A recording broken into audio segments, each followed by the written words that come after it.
The Roman Empire lasted 1,000 years, and you can find several of these cycles within that. I don't know what's going on, if we're getting an inflation, deflation, a crash, or a parabolic bull market, or like World War III, or AI is going to take over, or aliens. But it feels like everything's happening at the same time. Basically, it's like I back then I bought like Bitcoin to buy some brain pills, and I ended up getting the best financial education of my life. So we have all these tailwinds they're entering in this year. Oh, but AI they can invest and trade too. I'm like, that is fine. Like you want like the like when an assets and a market has more participants, that's a good thing. Hey everyone, this is Southern Fried Chat again. I'm here with Leon, a longtime member of the SPX community. I wanted to start out with, like, can you give us a bit of a background into your crypto, in your crypto life?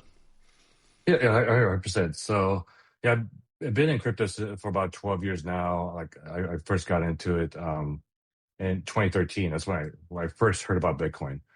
Uh, yeah, I kind of prepped this. So yeah, this is going to be a little long because I'm going to go on You the go for it. past I love it. cycles. I love it.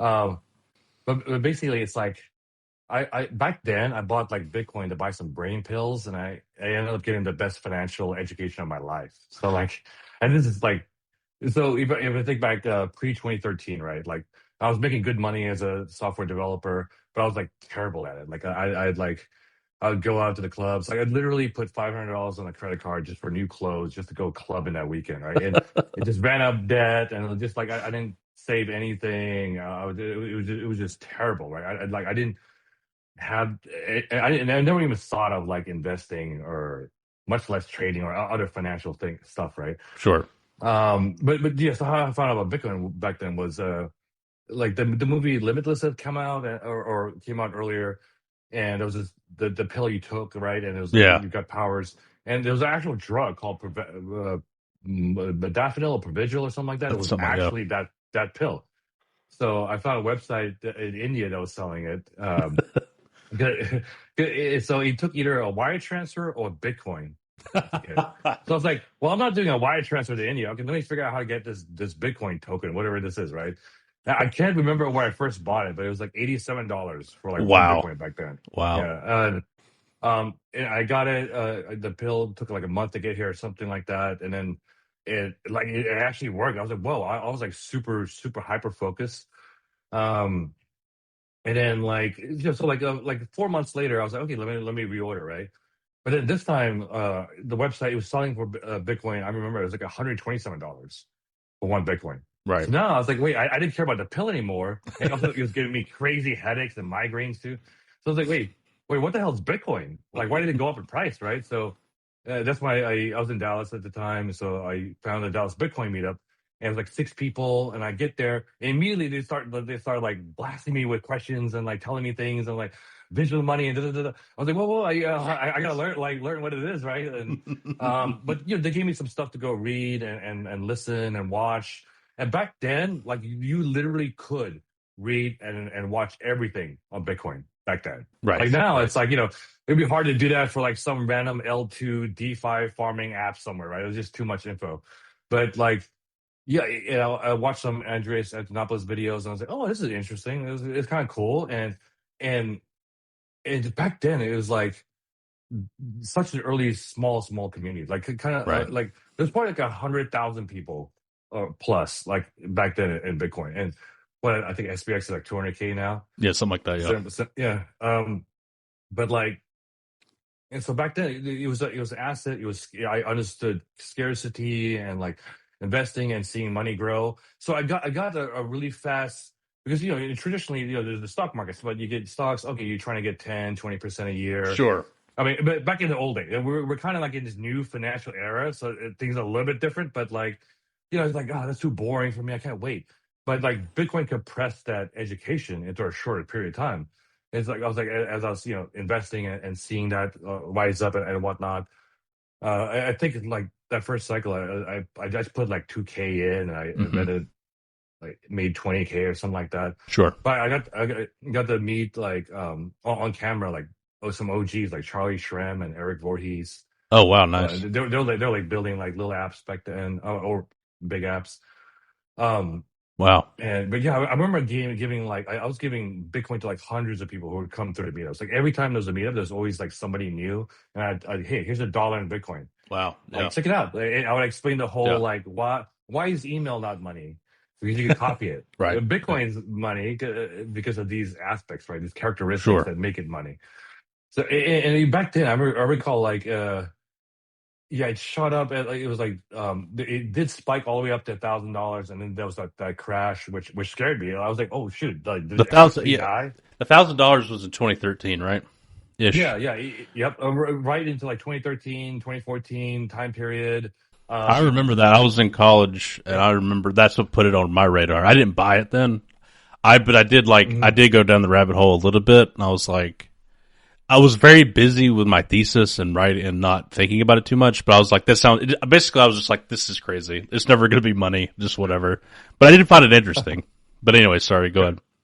no, yeah, that's cool that you heard about it like that early on. Yeah, yeah. I Um, remember going down the forums and looking up and looking into like the Silk Road and the Mount Gox situation. Like I did some research into it. I was like so focused on college, I didn't really do much more than that. But 100%. Yeah, but Mount Gox and yeah, Silk Road, that was like the FTX of its time, yeah, right? Those two. exactly.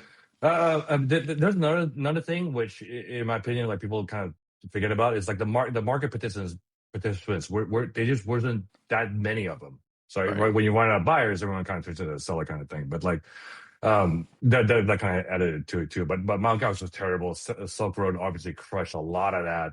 And Mm-hmm. honestly, I had friends who were buying stuff from the Silk Road back then, and they knew about Bitcoin from like a 2011 like Slashdot article, and like I wish they had told me about it because I used to read Slashdot all the time, but I was running like the biggest StarCraft 2 blog back then back in the day. That was like, oh yeah, that game.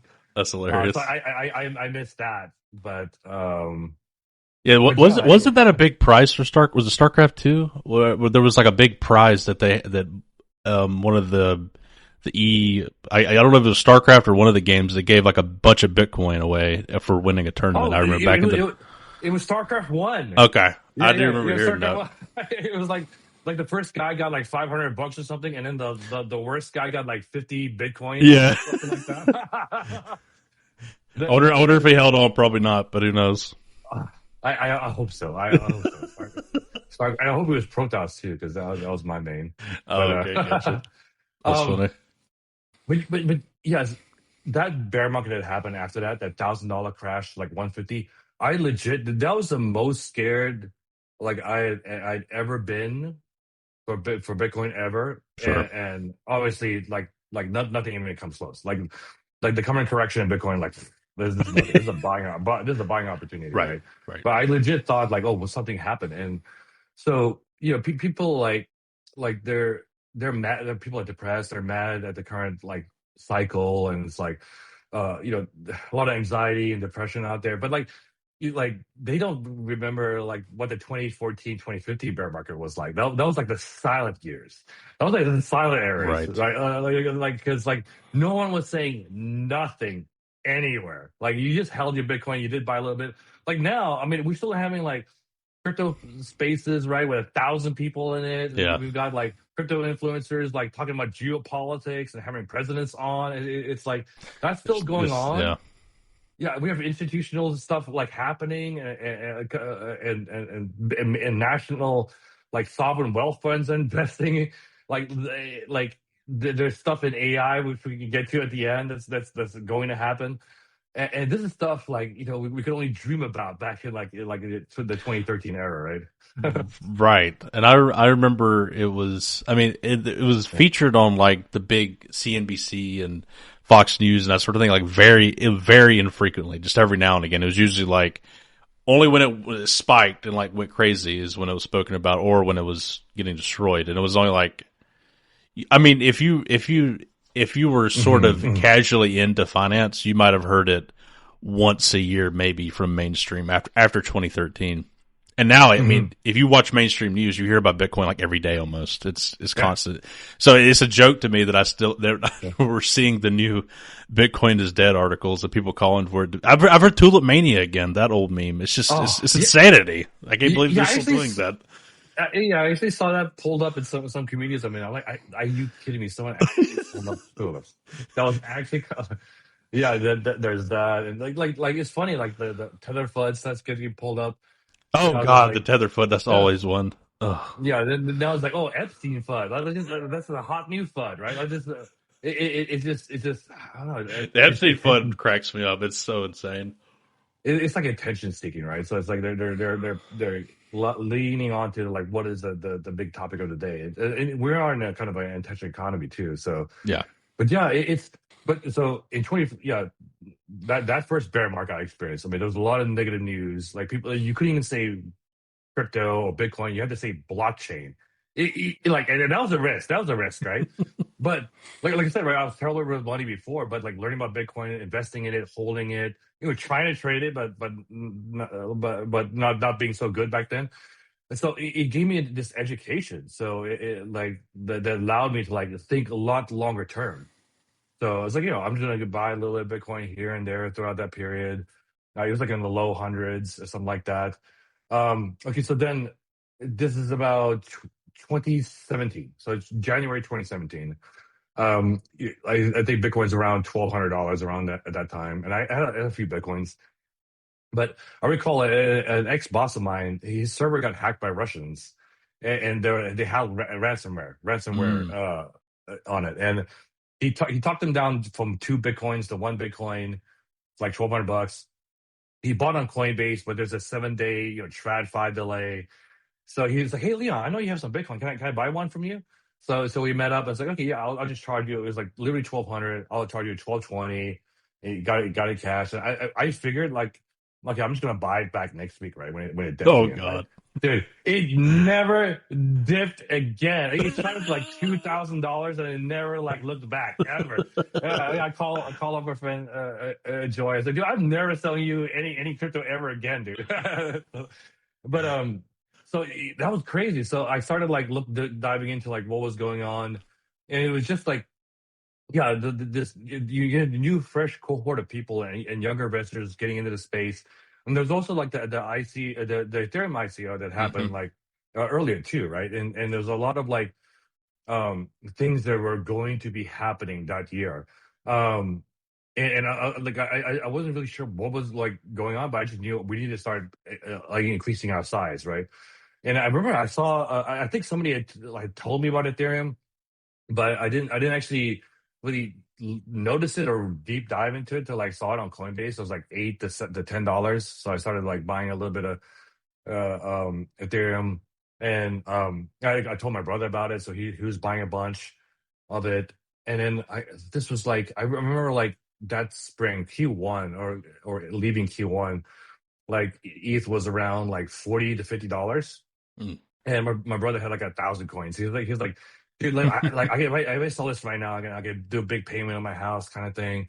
Mm. And I was like, dude, wait, don't yet, right? Like things are heating up. There's a lot Yeah. of building in this space. A lot more people coming in. There's energy. There's excitement. But there's communities coming. Like I've just seen this community thing. Same thing in Bitcoin. The community growing. Yeah. Um, and I was like, I told him not to do it, but he did. And then like literally, it was like I want to say it was either 1 or 2 weeks later, ETH shot up to $400. I was Painful. like, dude, yeah. Painful. But that Jeez. was like the whole ICO wave Yeah. that was going on, right? Because all these startups were raising capital with ETH, like ETH raised capital through Bitcoin. So you needed Right. that to like invest in all these different things, right? So that's when I remember investing in this project called Decentraland or Decentral Zero X, District OX. Mm. It had a cool website and like we're gonna do these DeFi things. Yeah. So I remember buying it at 2 cents to ICO, Yeah. and on the exchange it was like, oh, it jumped to 20 cents. I was like, oh, that's amazing. But then over the course of a week, I think it literally crashed back to 2 cents. Sure. That was like literally my first rug. I learned the ICO game, so I was Yeah. like, oh, okay. And like me and my friends, we're like, okay, get into these ICOs, at this price, and then once it hits the market, just wait a couple days and exit your position. Or you kind of like you're an early stage investor, angel. See, there was a lot. I remember talking to a lot of like a few for lawyers back then too, trying to like start something. But we were in this murky waters of like, wait, is Mm-hmm. this a security or not a security? Mm-hmm. Like a lot of crypto people were like learning about security laws back Like, what then. is this? Yeah, it's like, oh yeah, it was interesting that the course of that cycle, right, 2017 to 2018, like how the narratives changed from like Mm-hmm. like ICOs to like rewards to like all these kind of things, but Mm-hmm. a lot of stuff happened in 2017. So that summer, I believe it was like July, August, like the Bitcoin Civil War happened. Do Mm-hmm. you remember that? The block size Yeah, wars. Yep. the block size wars. Yeah, so it was the big blockers versus the small blockers.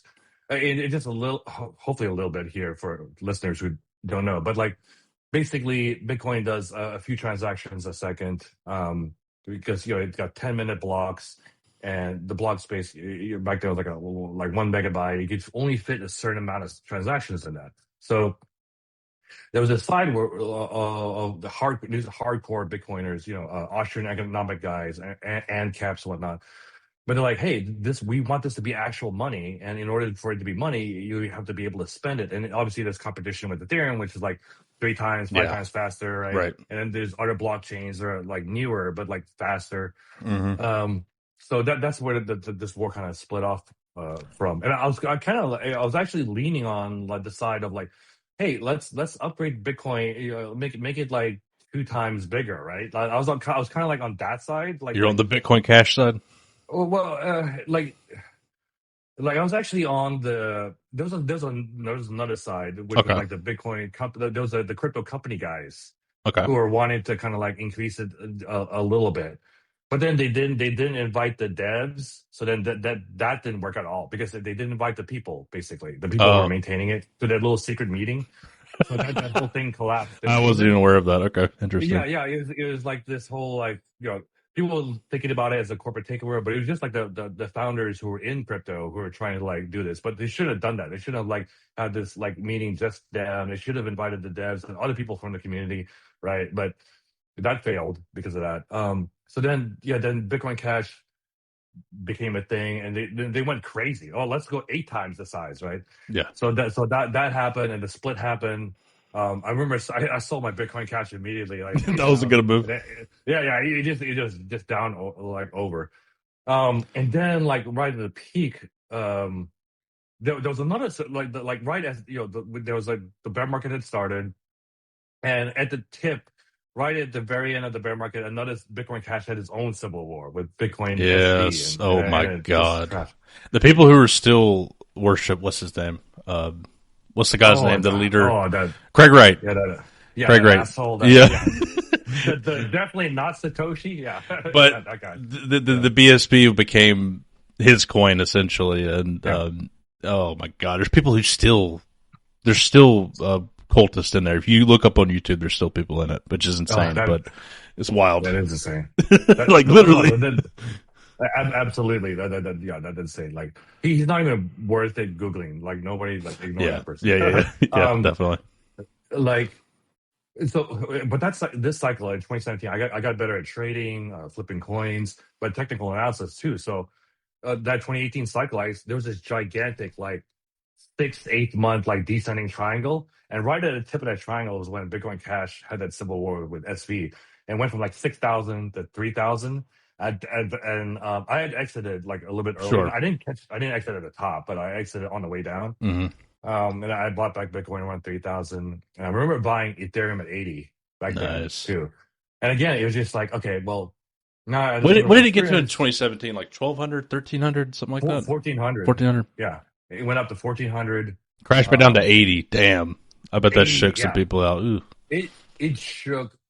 Yeah, there was a lot of I think my job at a time. I think I lost my job at a time because of that. Because like I was telling everyone at work about this, right? And everyone was making a bag on the stuff I was telling them, right? And that summer, like I remember I was on a trip to the Philippines, and Bitcoin's like $4,000 or $3,000, and a guy from work is, hey, what do you think Bitcoin can get to this year? like I was being ultra conservative. I was like, yeah, I think he can make it to like 5,000 this year. And the guy's like, dude, I think he can be 5,000 that next month, and he did.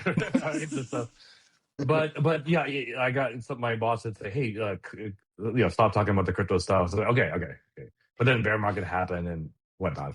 But anyways, like we'll just skip over that bear market.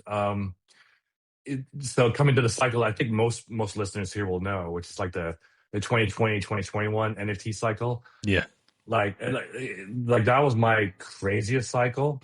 Like literally that was my best cycle ever. yeah, And also like where like there's a lot of social arb and like just money printing that cycle. So um they kind of set up the cycle a little bit because there's kind of like two parts of it. Because like the first 2020, I was just holding crypto. I had sure. Bitcoin, I had like ETH, I even bought a little bit of Solana.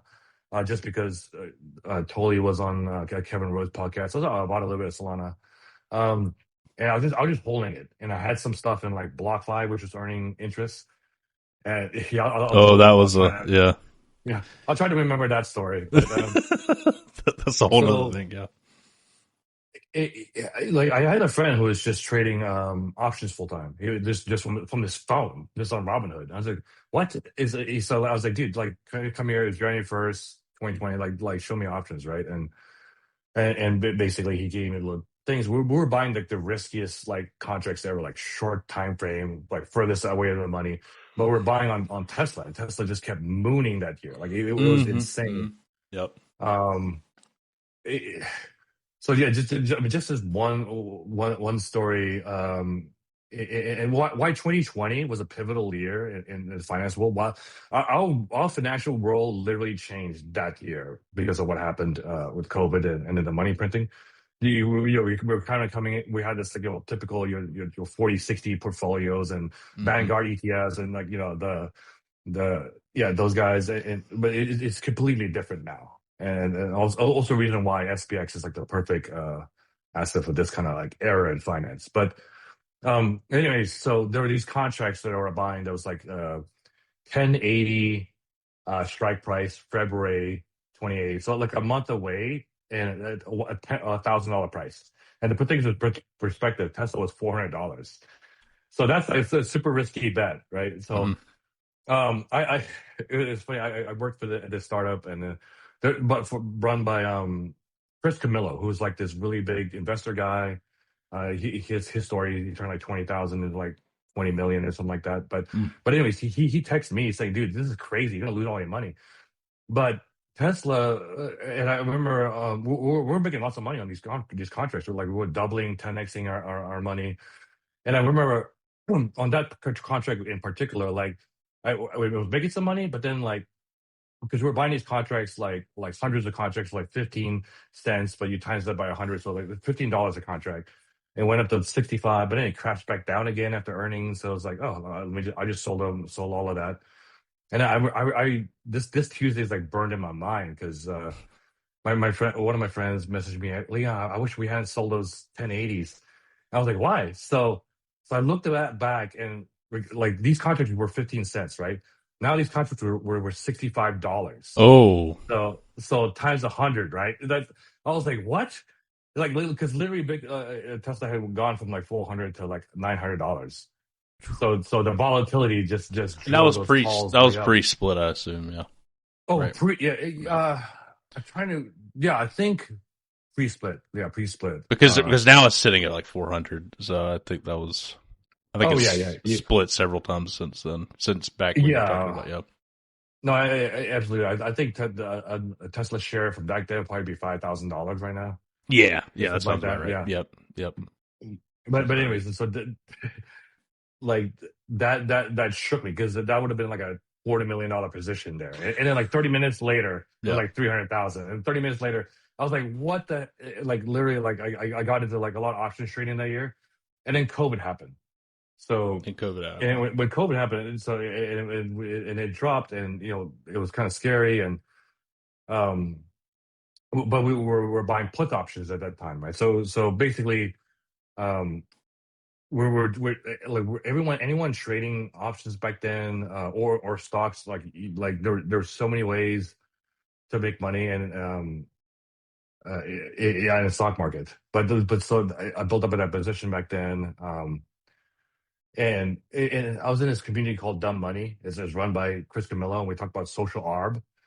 And a lot of a lot of people were making like life changing money in that community just because of so social arb is like seeing what is happening in real time, like what's going on right now, like in fact affect an underlying asset like a stock or a crypto, like in the future, like what's happening, like is are people adopting the iPhone, right? Are people adopting the Tesla?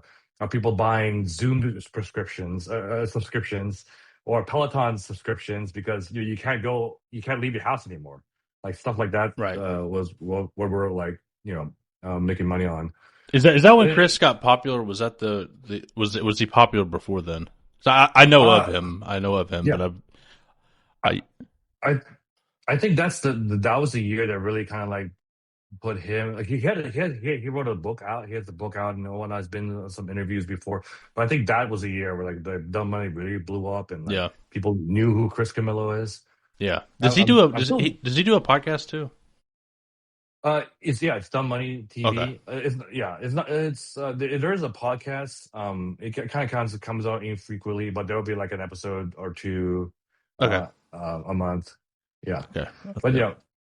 yeah, I remember a Thread guy invited him on his podcast. I need to ping him like, hey, when are you going to go on Thread guy's podcast? That'd be great. Yeah, I want to hear him talk crypto again, but Yeah. we'll see. But yeah, anyways, like getting back to NFTs, so. And I remember seeing about NFTs in 2020, and I thought they were stupid back then. I was like, why would I spend thousands of dollars on the JPEGs, right? Yeah. Like I remember seeing I don't remember when, but like I remember seeing CryptoPunks at 5,000, Ooh. yeah, and I was like, why? Like I mean, they look cool. I was like, I like the vibe of them. I was like, Mm-hmm. why would I get um an NFT, right? And Sure. then I heard about Bored Apes, but like I missed that, and they were like 20,000 at one point. I was like, holy crap, right? And I was like, okay, finally, like I had a bunch of Solana, and then NFT started blowing up on Solana. So it Mm. was like August of 2021. That's when I finally got into NFTs. Like my first mint was Degenerate Ape Academy, and Are you still holding eh, those? eh, no, I've been holding those. Um, actually, right now would probably be a good price if you want sentimental value to get one. Yeah. Yeah. It's sentimental. These Uh, prices. it- yeah, that, and I'm not sure what access you get now with those guys, but and there's a whole story with how that mint went. The first couple of days they tried to mint, because like their servers crashed and whatnot, but the next day when we finally did get the mint, and I did mint an NFT, I like that experience. I instantly got NFTs. Like what I was Mm. missing the entire year before, the whole experience of wait, what am I going to get? And I understand that cryptos are scarce, like Bitcoins are scarce, like Ethereum's are scarce. Like, oh, these are even scarcer, right? And I wait, I want the one with the astronaut helmet, right? Yeah. Like I instantly got that, and the whole community thing. Like, so there were like communities, obviously in crypto in cycles before, but there were meetup groups or online on people. Sometimes I'd like try to take a picture of somebody of the meetup group, but some people don't want their picture Yeah. taken. Yeah, but this was definitely a different. Because younger people, willing to express themselves, and like it like I was always bullish on crypto. My bullishness has always grown over the cycles, but it parabolically went up with that cycle because the NFT cycle, it wasn't. It was the first cycle where like normies started to actually adopt it. It wasn't just like the cyberpunk or the anon, the hacker, like the drug guy, or Mm. like the hedge fund bro, right? Mm-hmm. It was like the part-time school teacher, or like the college kid, or the doctor, or like the artist, right? Like they're actually getting in, and there's also this kind of like community wave of like Clubhouse was a thing back in 2020, like that really popped up because of COVID, and everyone was like depressed and they needed somebody, a friend to talk to. That kind of blew up, and then that kind of moved on to Twitter and then Mm-hmm. Twitter Spaces. Um, so yeah, like the real live, like public early mass adopted like crypto communities were here, and so that was like, oh, that was amazing to see. And yeah, like so, yeah, like coins had these were communities. These were like early decentralized, tokenized um, money financial network states. Like that's what NFTs represented, and that's what every single coin is actually represented. Was like this kind of like. Have you heard of Balaji Srinivasan? Yes, the network state. Yeah, yeah, He's good. Yep. yeah, yeah. A former Coinbase dev, investor dude. But Hmm. yeah, that's his thing. It's like network states. And I highly recommend anyone here who doesn't know about him, like check him out and like read his stuff about network states because I think that's another world we're kind of entering in. And SPX is in my opinion, is one of the strongest network states out there Yeah, I wish he would. I that's growing. wish. I really wished he would. I wish somehow I could get on his radar and he could look into it a bit. But um, I think he'd find it interesting. Oh yeah, yeah, 100%. I hope he's SPX. looking at it. Yeah. I know Naval is, which is interesting. That's super cool that Naval like knows what. Or wait, what was his brother? I think no, I think it's his brother, Naval Ravikant, like this kind of like tech Oh yeah, yeah. philosopher Yep. guru guy. Hmm. Yeah. But yeah, they know about SPX, but yeah, it's and like in communities and the little meme points back then, like they were a little bit more, they were different than the past ones. They were more positive and sharing, and like WAGMI was born, right? That whole thing, we're all gonna make it. And you think like people make fun of that now, but like honestly, you still can. It's just like if you don't go too crazy and you learn from some past mistakes and learn to hodl like the right assets, right? Versus trying to gamble only gamble. Like I feel like if you're in crypto, you have to have a little bit of gambling. That's like some fun part, but like you have to learn to hodl.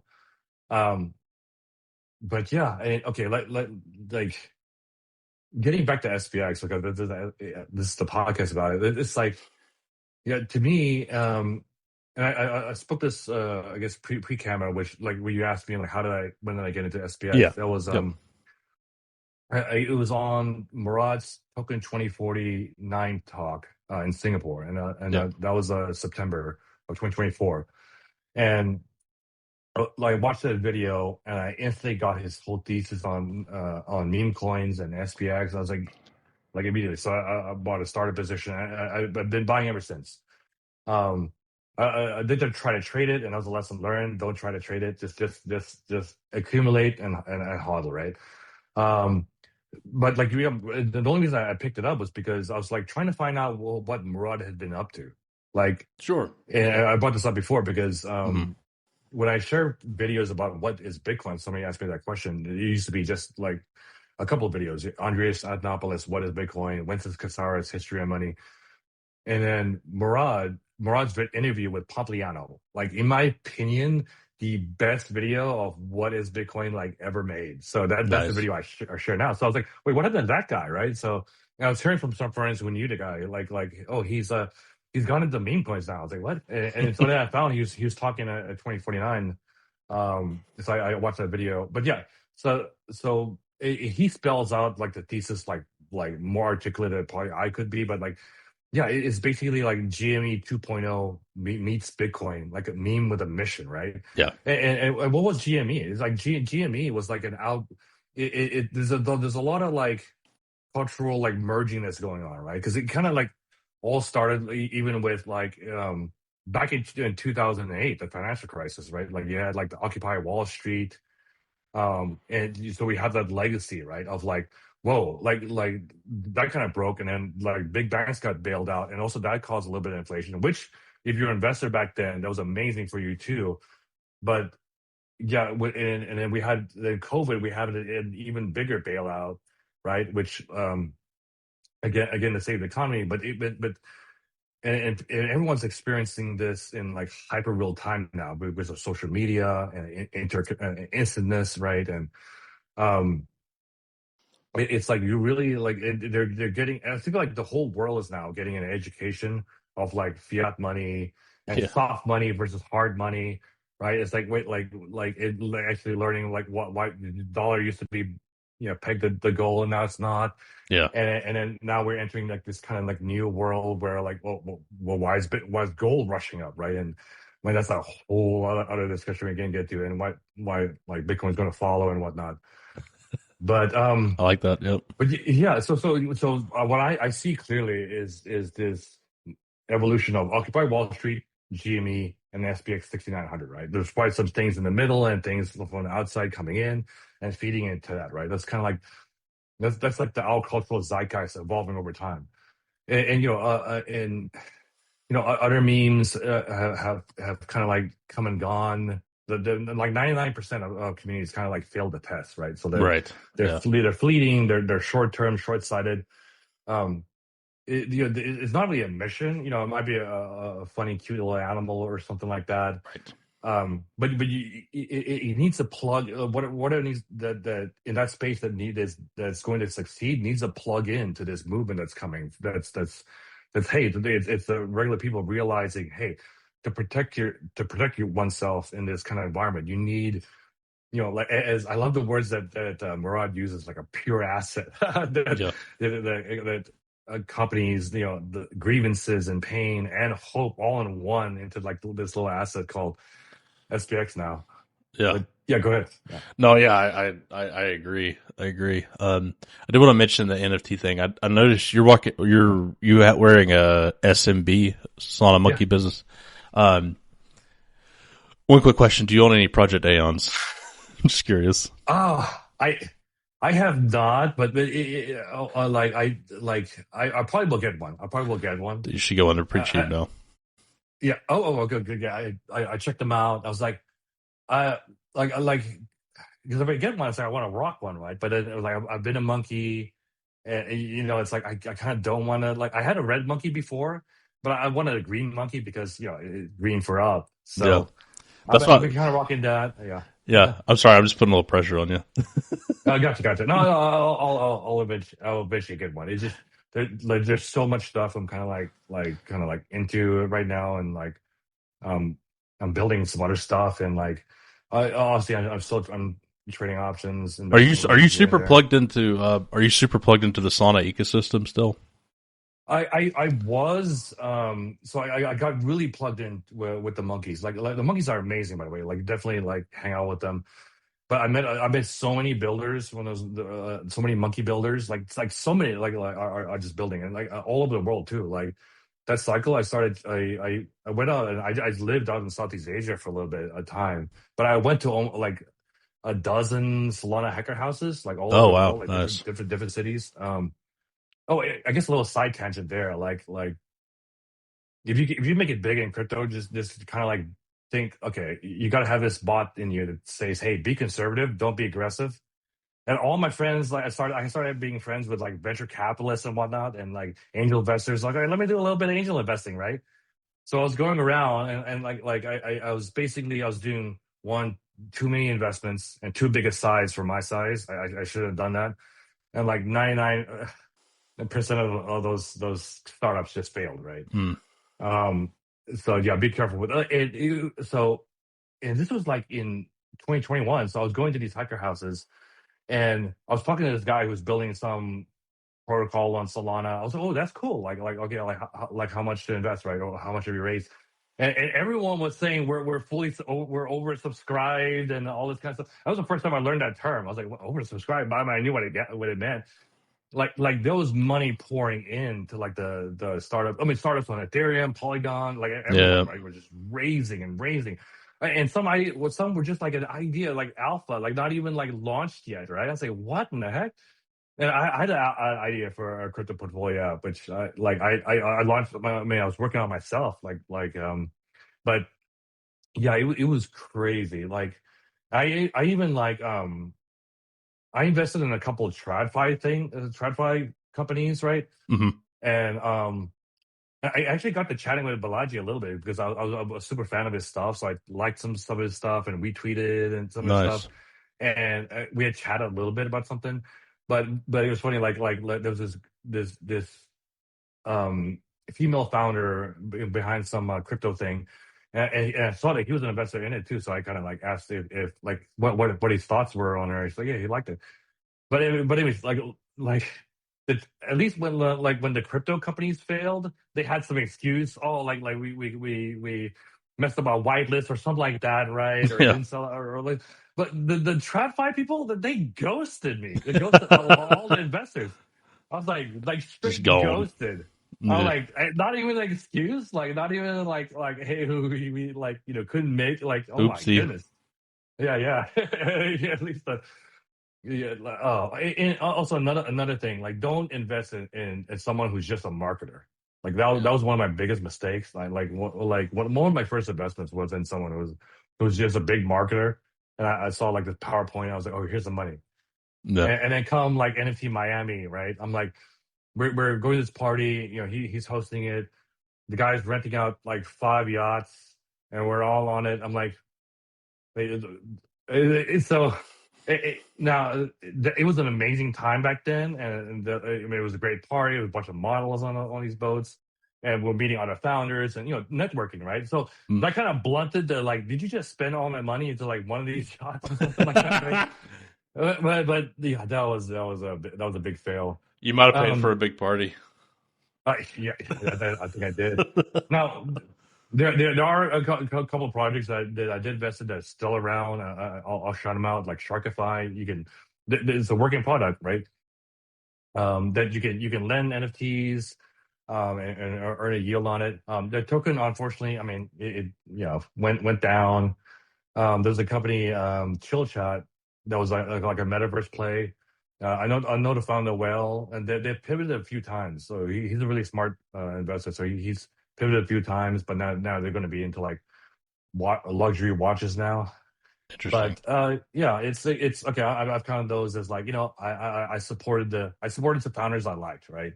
The others is just I'm rugged and lost some money on. So to be careful with that, like angel investing. Yeah. Um, Yeah. yeah. That makes sense. It feels good to be early, but you got to be careful. Yeah, like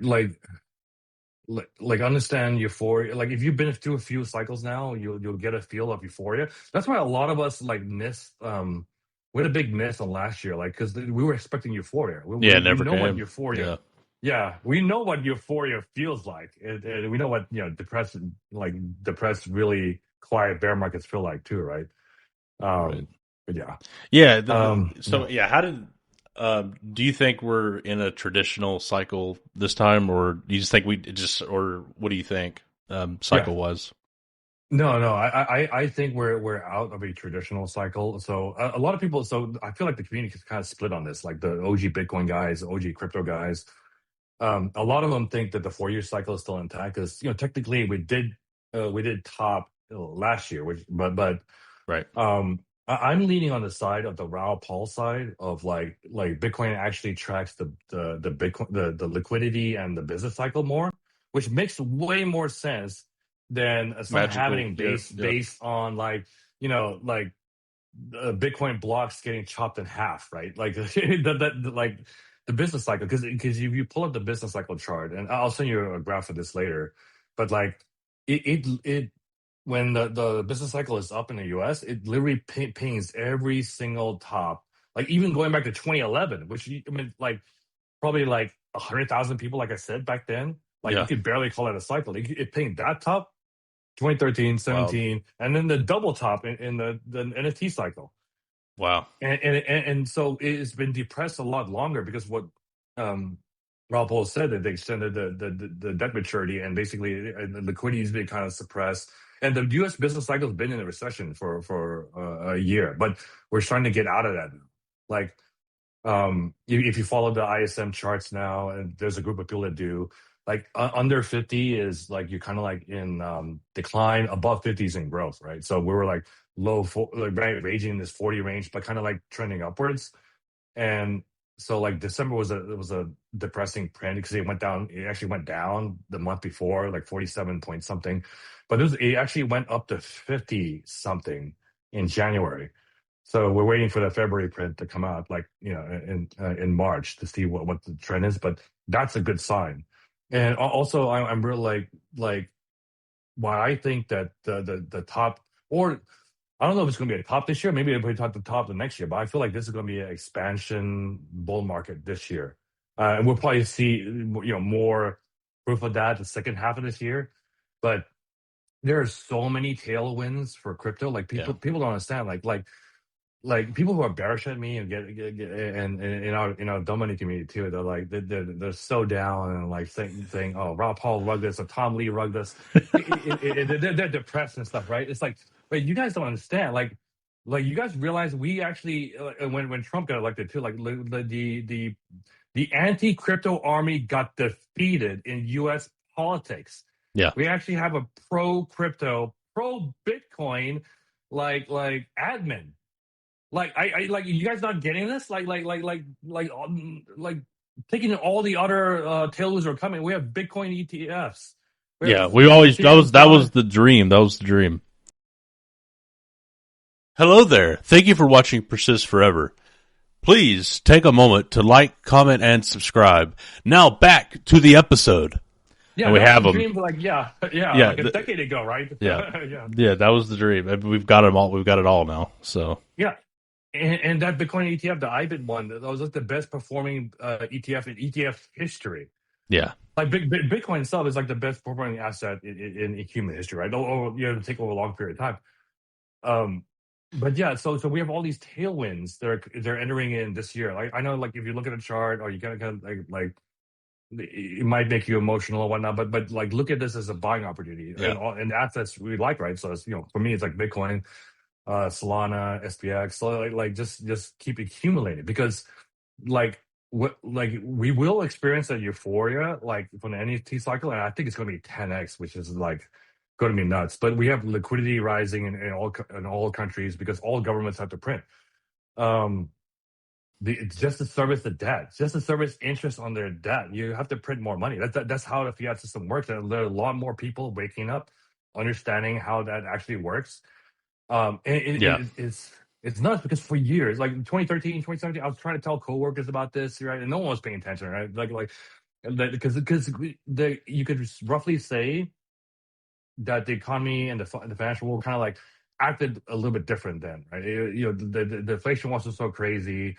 There wasn't so much disruption going on. Yeah, There was just basically like a calm period of time, like a yeah. very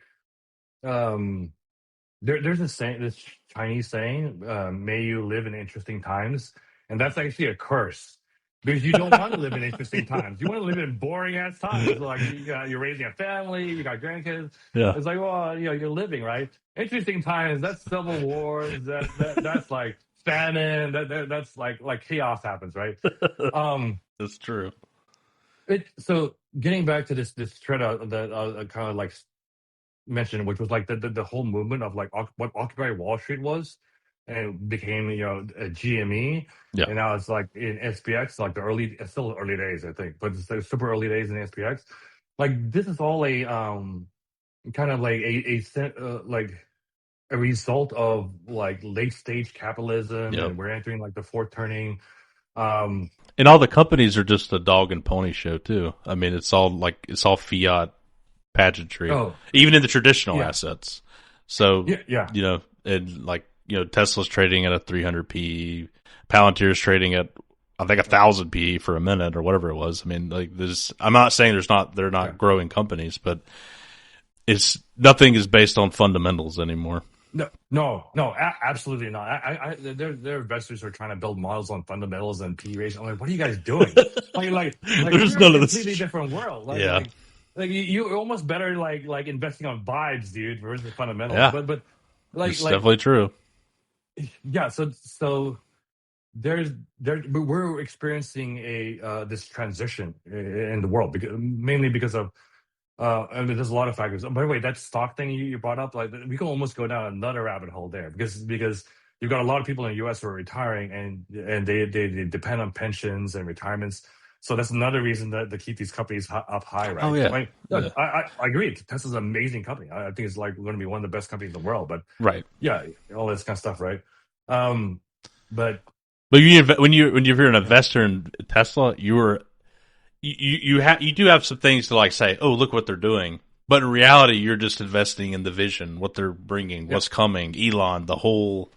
That's what you're doing as a Tesla investor, and you're really if you're like a big meta guy, you're investing in Yeah, Zuckerberg's vision or whatever. Or you know what I mean? Like, which I don't yeah, think yeah, that's less vibish. Meta might be a little more fundamental basis at this point, but anyways, you know what I mean? Like, you're investing in yeah. the vision more so than the actual company. Exactly. You're investing in the vision, maybe the person, even the political movement. Mika had this tweet. I watched today. It was a video, and she described this great description she used, which was like meme coins are like narrative, like storytelling machines or something like that. Like Sweet. Love it. it was brilliantly put. I'm butchering it, but I'll find a tweet later. Well, But who was it again? Mika, Miko. Okay. I don't know. I don't know who yeah, that is. yeah, she does spaces sometimes. Okay. She was big in it. Interesting. She's like, oh, yeah, I don't know her personally. I just follow her Twitter. Sure. But Sure. Sure. yeah, the way she said that was like really cool. I thought. Yeah. But yeah, late stage capitalism. Wait, hold on, where's my note on that? Like, yeah, because like what's going on, right? Like, so basically, part of that is like this. What we're seeing, right? We're seeing inflation, we're seeing more money printing, and we're seeing the wealth gap just increase, right? And so that's part of that, and we're seeing like more consumerism, which not necessarily a bad thing, but we're seeing like kind of like a big like kind of overproduction of that, and we're seeing commodification of everyday life. We're seeing like um economic stagnation, but like some of that's covered up with the money printing and stuff, right? Right. And Right. debt crises happen.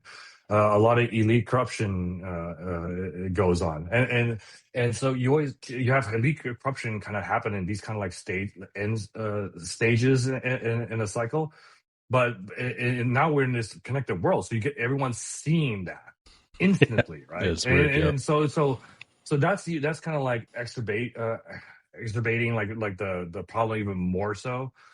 I should have saved this tweet. There was this tweet which was amazing. It was like some guy said something like, I don't know what's going on. If we're getting an inflation, deflation, a crash, or a parabolic bull market, or like World War III, or AI is going to take over, or aliens. But it feels like everything's happening at the same time. Like, I think I replied that yeah, that's what the fourth turning feels like, right? It's like because you have there's like we're at the end stage. Well, there's a lot of like generational cycles that are going on. They're kind of like coming to a head at the moment. There's like the Ray Dalio like long-term debt cycle.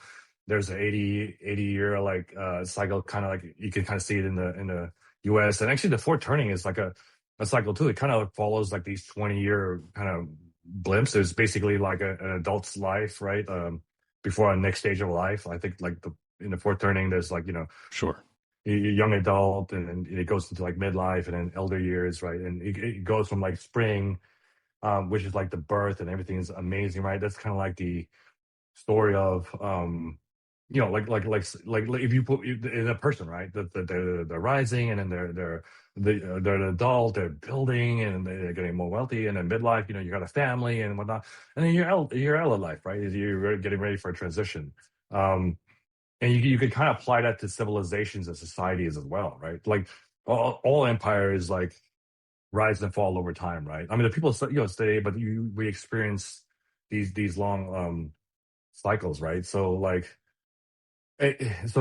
like it's been like 80 years since like World War II, and it's been another 80 years since like from World War II to like the Civil War, and then 80 years from the Civil War to the Revolutionary War. It's like it's crazy how like it's not exactly on the dot, right? Again, it kind of like follows like a human lifespan. Some lifespans are longer, and they're different in different societies. But yeah, what we're seeing in the U.S. like, because we have the rise of China, so now we're entering like the Lucidity's trap thing of like, oh, there's a competitor, Yeah. right? We're another way to kind of describe this kind of stage we're in. We're leaving this unipolar world into Yeah. a multipolar world, right? And so what does it mean? That means like you withdraw a little bit, right? You want to conserve your resources. You want to protect your own.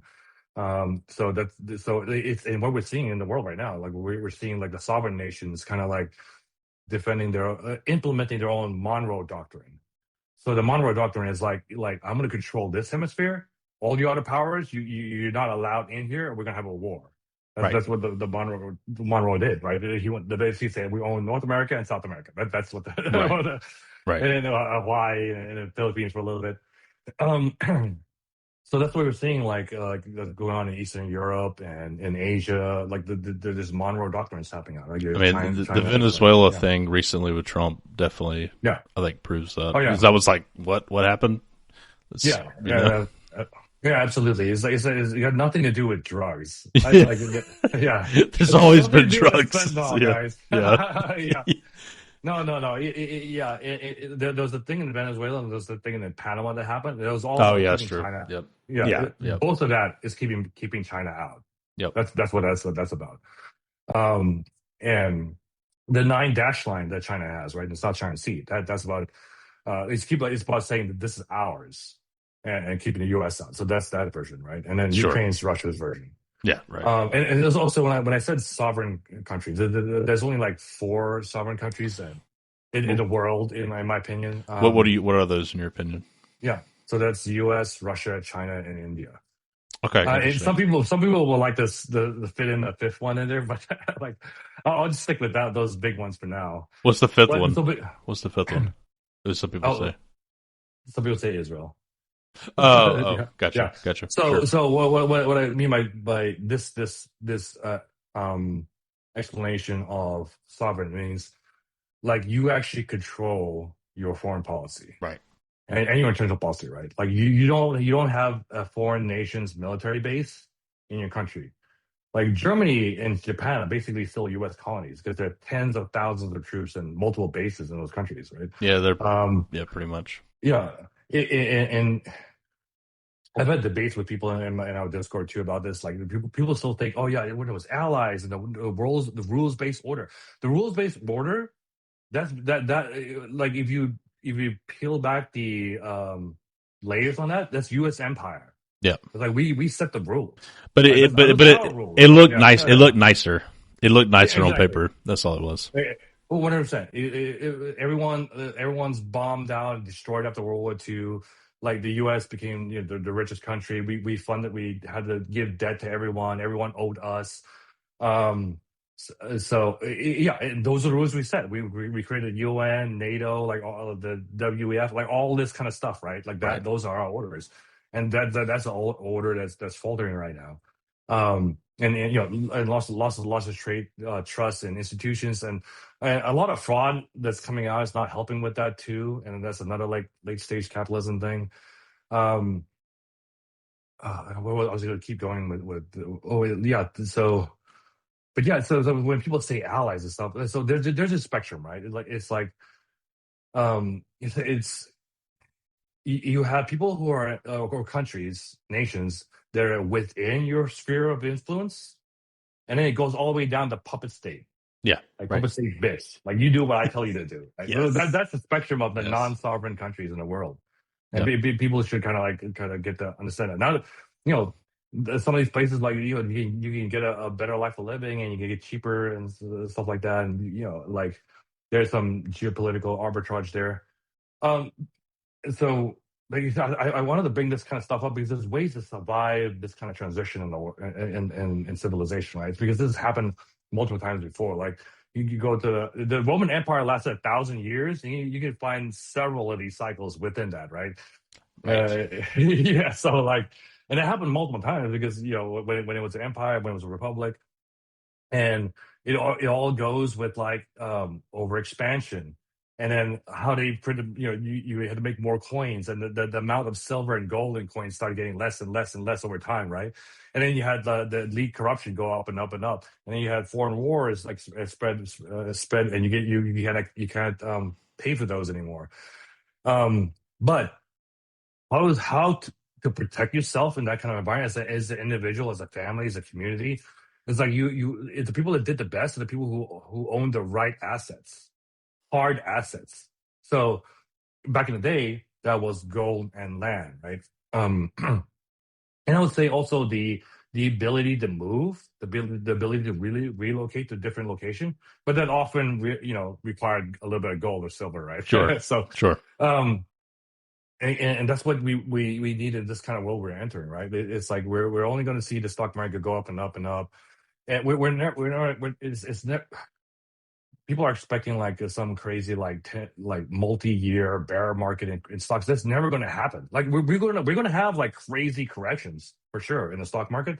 I'm not saying that's not going to happen, but like like as money like gets printed, as it enters the business cycle, as it goes into these corporations, hedge funds and whatnot, investors and people who understand the game. It's like you have to put a lot of the money into something to hold, to retain, not only retain value, but hopefully grow that value, right?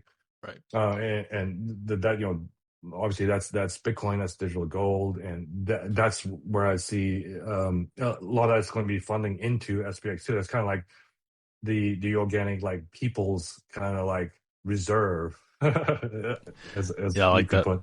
Well, and the other thing is, I think some people kind of overcomplicate it a little bit, but it's like if you know the dollar is, debasing and they're printing more money. And another way is to think of like an extreme example. Let's say the dollar overnight goes to zero. Let's just say that happens Mhm. overnight. What would you rather have, dollars in the bank, or would you rather have Bitcoin on your ledger, or would you rather have a basket of companies, or would you rather have anything, you'd rather Mhm. have than the dollar at that point? So Yeah. because that's the final state. That's what you say. It's going to keep getting. Stocks will just keep going up regardless. There might be corrections or whatever. Yeah. The end state is the dollar will collapse eventually at some Yeah. point. So Yeah. that means you need to own, and the harder the asset, the better. That's why Bitcoin and I think Yeah. SPX over time will shine. So 100%. Yeah. And there's kind of two ways this can go. And I've talked a lot of doomerism right now, and to get people's hopes up. Like I'm actually on the hopeful camp of yeah, this, because yeah, obviously where it goes is like, I mean, just to say it, civil war, world wars, collapse, like just the worst kind of things you can think of, right? If this is managed right, like what I think the U.S. government is actually going to do is, so they see that BRICS is getting gold, and but also in a nation state list, like U.S. is number one, and China is like number two. So yeah, like Bitcoin is really getting pushed by the U.S. government for others to adopt, and also right, and that's going to be it's starting within the new Monroe or Donroe doctrine, I guess. A lot of outside the world has already started like accumulating Bitcoin too. right, So yeah, so there's a shift where it's like you you accumulate a lot of Bitcoin, and at some point you're gonna release like. I know some people are gonna they're trying to block a digital dollar, but that's going to happen. So you're gonna have a digital dollar, like there's already a digital yuan, yeah, and every country, every money is going to be digital in some format. Right? sure, Um, and in China, it's like mostly it's only like you pay with your phone. No one has cash. right. Um, and that's what we're entering, right? So I at mean, some it's, and point, U.S. is practically that. There's very yeah, few people use, but I mean, there's still this cash. But anyway, sorry, go ahead. yeah, no, 100%. But yeah, there's still the old banking system and wire transfers, and Yeah, banks trying to like scalp a little margin, and that little stupid old like, why am I waiting 5 days for a wire transfer, right? Or even a 1 day like withdraw to a different account. It's so like that's going away. But what I think like so the hopium, right? The hopium is what I hope the U.S. government does is like we're gonna a new dollar, a new digital dollar is going to be back to the price of Bitcoin. yeah, And I actually think like the sovereign nations of the world will come together, and like they'll agree on a revaluing of a Bitcoin and gold price. And because you do that, and then you have a lot of that, that automatically makes your income to debt ratio like look way better. It basically improves your credit when that happens. So I'm on the side that that's going to happen. But I hope yeah, that happens. yeah, That would be the hope. I I have my doubts that will happen, but I hope that happens. yeah. It's you can see why a lot of people can have doubts right now, right? Because you're seeing like a lot of political violence happening, and all around the world and in the U.S., which is something that people we're really not used to seeing. And again, in a super connected world, you're seeing it all the time. We treat it 1,000 times by 1,000 people. Yeah, Yeah. it's it's nuts. But I think we can manage this. And yeah, so basically, Bitcoin transitions to the third state, right? So there's like three things what money is, right? So there's we used to say this all the time at Bitcoin meetups, right? We tell people what Bitcoin is. So there's medium of exchange, what money is. There's store of value, which was what is the money. That's where Bitcoin is right now, and there's unit of account. Unit of account, yeah. Yep. And yeah, unit of account. So That's the big one. what? That's the hard one. That's the big one. That's the big one. That's when you say the total GDP of Britain is 5,000 Bitcoin. Right. That's unit tough. of coin, Yep. right? That's like a reserve currency. So uh, the world I see we're entering in right now, like the dollar is a reserve currency, but we're entering a world with we're going to have competing global reserve assets. So you're going to have the U.S. dollar, you're going to have the Chinese yuan, and you're going to have Bitcoin. In my opinion, Bitcoin, yeah, we're going to see Bitcoin rise in that trio. That's how I see it playing out. And over time, I think Bitcoin is going to be the winner in that race. Yeah. Like, yeah. Yeah. I think Bitcoin, in my view, I think Bitcoin wins irregardless. Like if the U.S. tags itself to it and actually goes deep into it and does the pegging, I think that's the way Bitcoin can win. I think if U.S. just keeps just more and more degenerate, prints like crazy, and we collapse at some point in the future, Bitcoin can win that way too. So I to me, all roads point to it eventually, regardless of how it goes. 100%. And I just reminded me about the AI thing. Yeah. So, Yeah, go ahead. Yeah, because we got to kind of end with this, I guess. Yeah, But yeah. Do the AI. I remember, so it was like, I think, a meetup in 2017 when I made this statement. I mean, no one believed me back then. I was saying at some point, the majority of money of financial transactions or of some smart contract transactions, add that in there too. It's going to be machine to machine. It's not going to be person to person or person to machine. Right. And we're like, I feel like that became a realization in most people's minds this past week in crypto Twitter. Yeah, and actually, I was I was literally taking a shower, and I was like, I thought the AI crap, which a lot of it was vaporware AI coin bullshit, and most of that is, but it dawned on me, I was like, okay, these agents, if they actually are doing things, that it would make sense they would want to transact with each other to build efficiencies within their network or whatever they're building. Yeah. And I was like, okay, that makes sense, actually. And it just sounded like bullshit, but now it made sense to me the other day, actually. But anyways, go ahead. Sorry, just you said that reminded me of that. Yeah, with OpenClaude, right?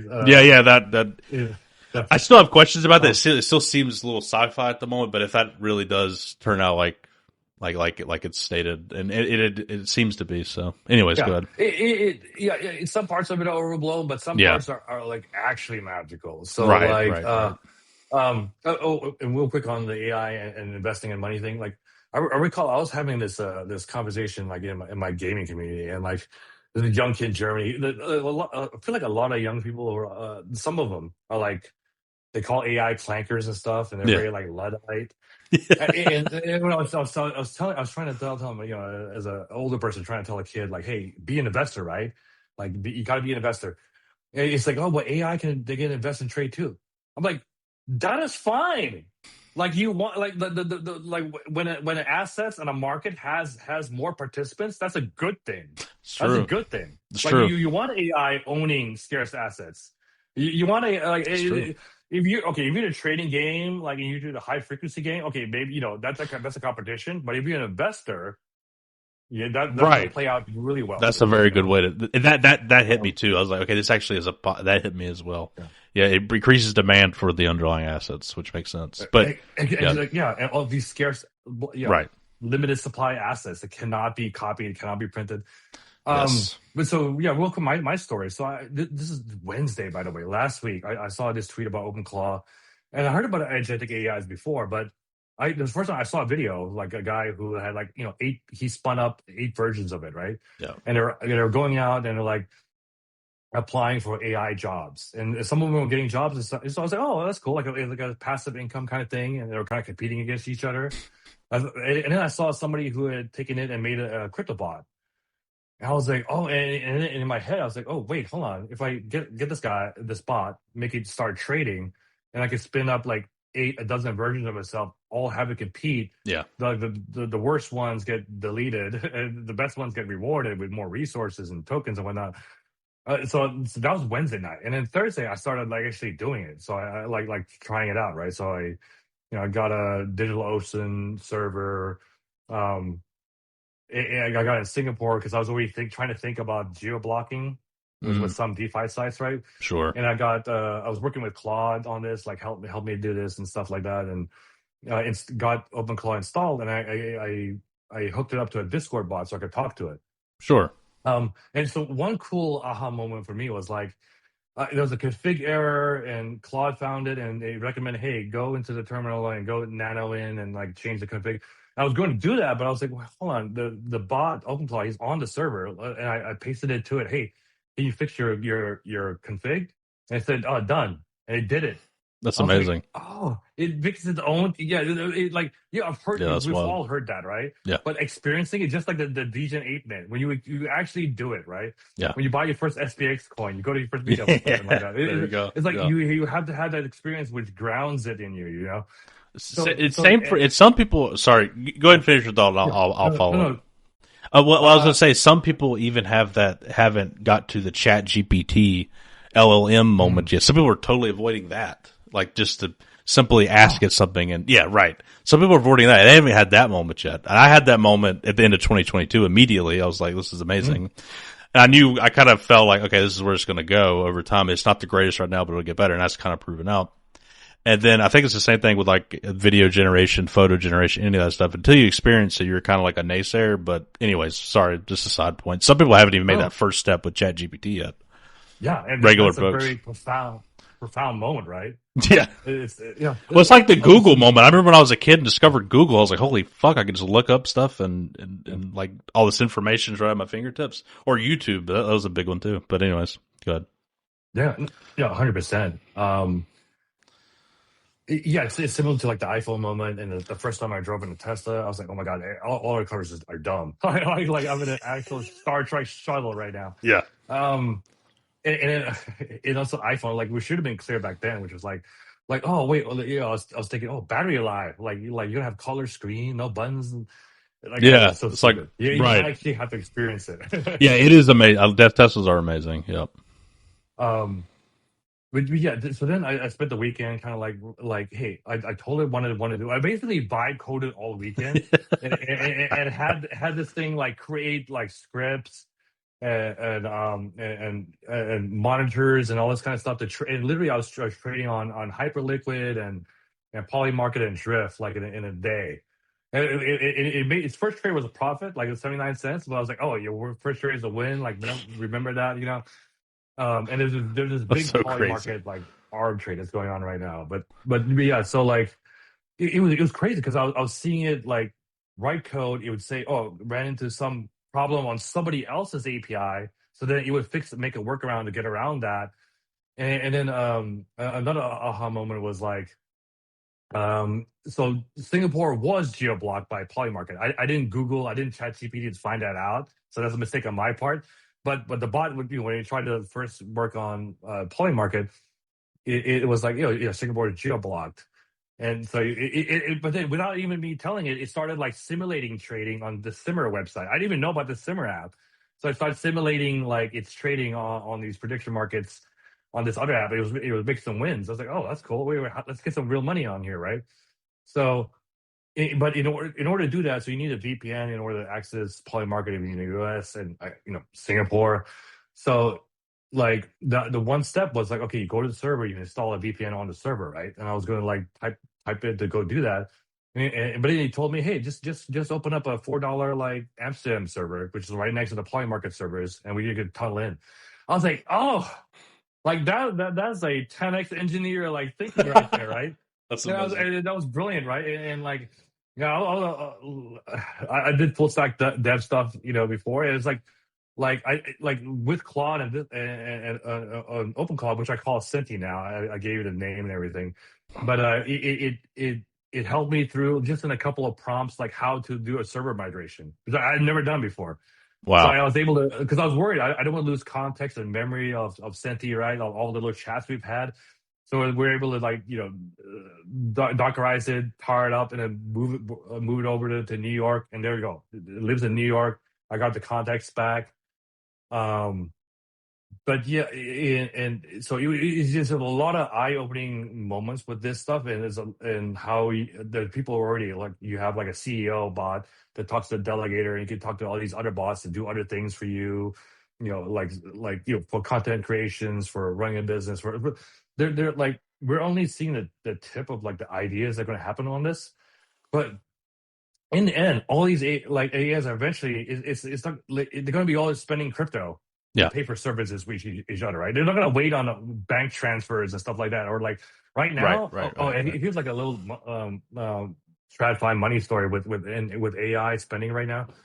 So I'm using Claude Console, which that's how you pay for tokens to run these bots, right? Like there's Claude Max, and that's just for you, and then Claude Console for the bot.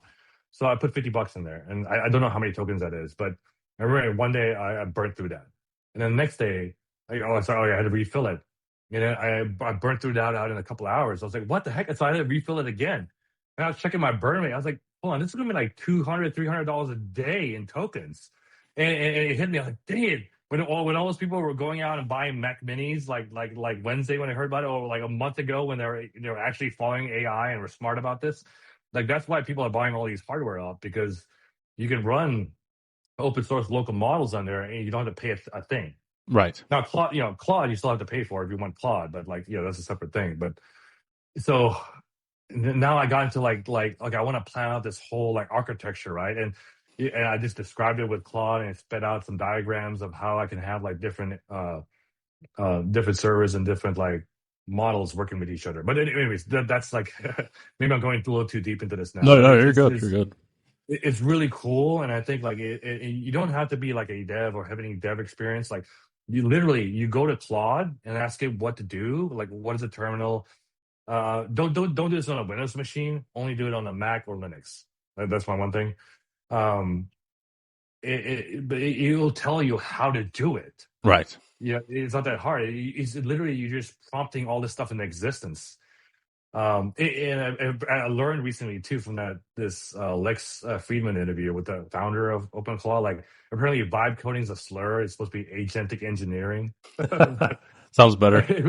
Yeah, it sounds sexier, right? But I think vibe coding is cool. Like yeah. Yeah. There you Um, go.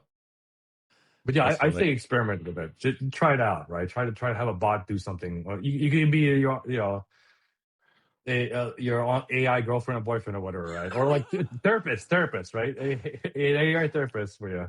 Well, they've created some of the guys in SPX have created a VTuber who's going to be, I think, an independent AI VTuber. I don't know exactly all the details, but that's supposed to go online soonish, which I think is Oh, interesting. cool. Yeah. Huh?